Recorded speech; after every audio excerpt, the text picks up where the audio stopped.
That's not the type of team we are. So we just need to be harder on ourselves. The accountability thing is, making sure everybody's locked in each and every play.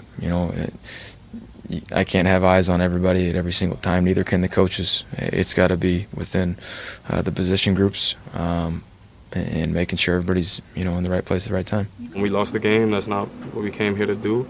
And if we don't correct these mistakes, we're going to be the if team or coulda, woulda, all those things. So it has to get corrected.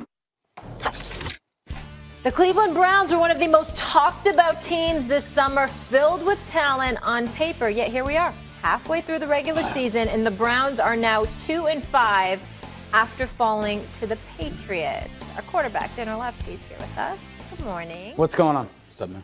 I'm looking at you two, because when we talked about the squad early on, you guys said, potential Super Bowl contender.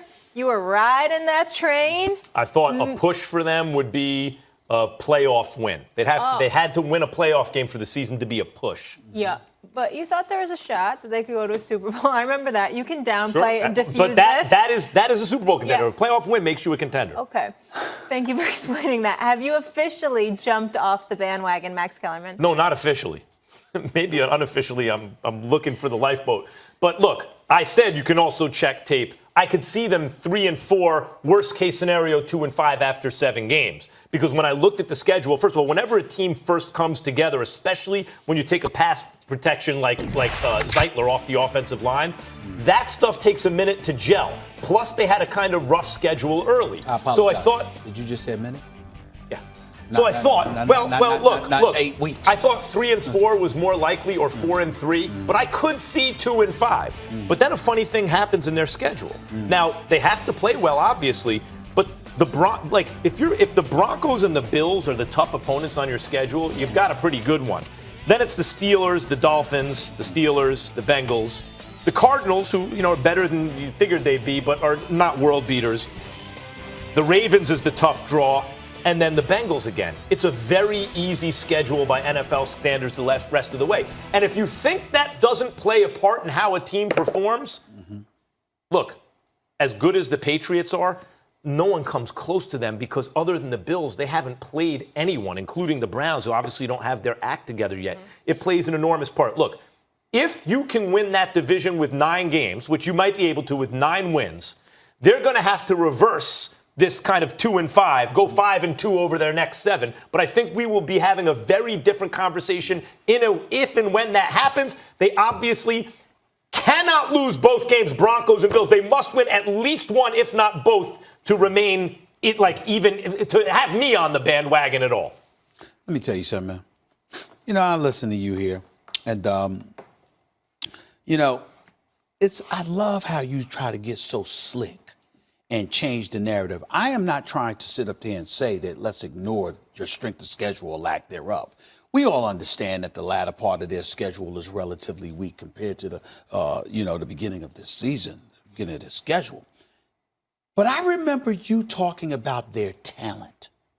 I remember you talking about how gifted they were and how it really didn't matter when I sat up here and said, excuse me, they might not win the AFC.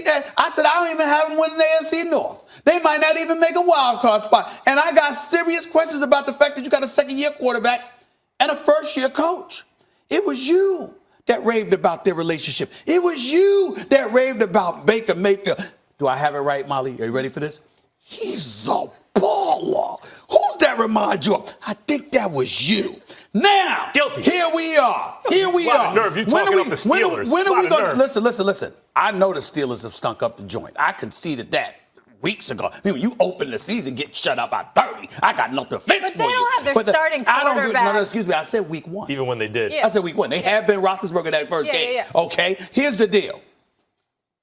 Freddie Kitchens is the wrong man for this job. Why don't we stop playing around? The man, listen, and if Freddie Kitchens is watching, listen, I don't want to be I don't want to dog him like everybody else is and act like then he has no potential. What I'm saying is you go from a positional coach to an offensive coordinator to the head coach inside of a year where you got people in the NFL that have been waiting decades for this opportunity, and this dude pulls it off in a year. Who do you have pictures on? Who do you know? How the hell did that happen? Okay? Yesterday what happens is 13 penalties on the season, 70. You're going up against a team that got 46 on the year. You are averaging 10 penalties per game. False starts, offsides, timeouts being used because dudes are in the wrong position. And this includes Odell Beckham Jr. And you talking to me about their schedule? A legitimate argument can be made that the Cleveland Browns don't know how to play football. And I don't mean literally as a talent. I'm talking about as a team. A legitimate argument. Listen, you call games. You're doing a great job, by the way, doing that. Okay? Okay? You played the game. You know the game. I ain't questioning your knowledge. I'll defer to you. I'm talking collectively as a unit, as a team. A legitimate argument can be made. They don't know how to play football. So when you talk to me about a schedule, I'm saying, wait a minute. Don't you first have to know how to play together as a team? Don't you have to know the rules? Don't you have to know how to avoid false starts and offsides and all of this other? Don't you have to know encroachment? That's right. Don't you have to know these things? Evidently, they don't. And that is the problem with the Cleveland Browns. You got a second-year quarterback and a rookie coach who had no business being there. And oh, by the way, the only reason he was there is because the rookie quarterback wanted him in Baker Mayfield last year. And John Dorsey, who's otherwise in terms of accumulated talent has been impressive. But my God, you're going to defer to Baker Mayfield. Their interim coach is doing pretty good, too. Greg Williams should have still been a damn head coach. That's the problem with the Cleveland Browns. Go ahead. Stephen A. is right about this football team. And I was the one leading the charge about the Browns in the offseason.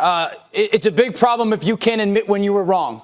I was wrong about the Cleveland Browns. I was wrong about Baker Mayfield and Freddie Kitchens. That's just the reality. Because I'm off the bandwagon, and this is why. I go back to week 1 when we sat in here. We talked about the performance against the Tennessee Titans.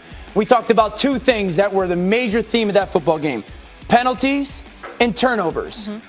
Well, I sit here in week 8, and I'm talking about the same thing: penalties and turnovers. So until you prove to me that you can fix those things, that you get those things rectified, I can't stay on your bandwagon anymore. I can't tout you in your talent anymore. I look at yesterday's game. You averaged more yards per play than the Patriots did. Yet you beat yourselves, and that's been the storyline every week for the Cleveland Browns. To your point, Stephen A., about knowing how to play football, the Cleveland Browns, and we talk about, man, they got to figure out a way to win a football game. No, they got to figure out a way not to lose a football game, because it's the same stuff that we've been talking about week after week with them, is the penalties and the turnovers. You go to New England and you spot them 17.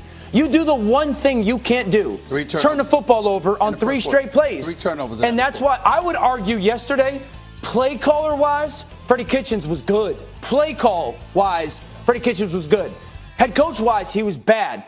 I look at one play that encapsulates the whole season. It's 4th quarter, about 7 minutes to go. It's 3rd and 11. They throw a pass to Odell Beckham. They run the punt team on there. And then in a matter of 10 seconds, Freddie Kitchens goes, I don't want to punt. We have to go for it. And instead of calling a timeout and getting his offense back out there, takes a penalty on purpose. He's overwhelmed because in that moment, on 3rd down, as a head coach, once you make your play call in, you are starting to have the conversation with your staff. What's our plan on 4th down? What are we doing if we don't get anything? Is this mandatory go for it on 4th down if we don't get any yards? And that play totally encapsulates to me the lack of preparation for this football team. And that's why I'm off. You're both making a lot of good points about it. That's why I'm looking for the lifeboat, but I'm giving it another week.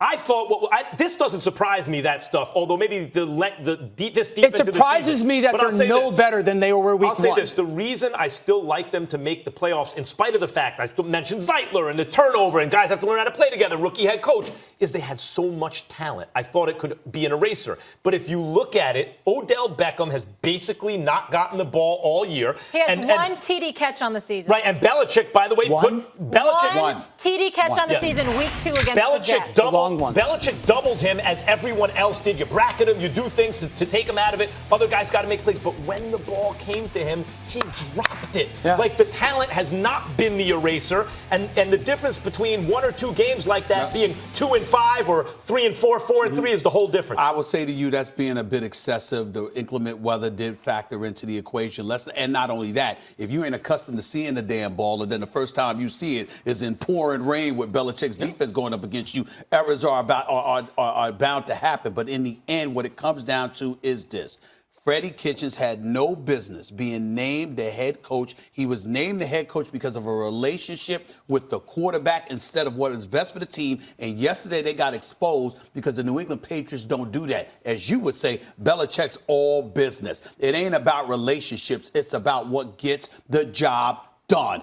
Dorsey made a different decision than somebody like Belichick and Kraft would ever good make. with LaFleur and with McVay? Are you, as you say, LaFleur, like you good with those guys because they pay dues as coordinators? No. I'm not good with them. But I do think that LaFleur is in a different situation because look at the quarterback he has as a first-year head coach compared to what other coaches have. I was right on LaFleur. I thought he'd be a good fit for the Packers. Can I take that?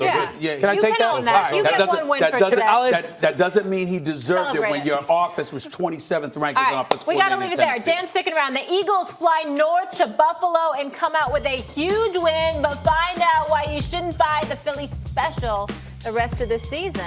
That's coming up next. I see your face, Dan.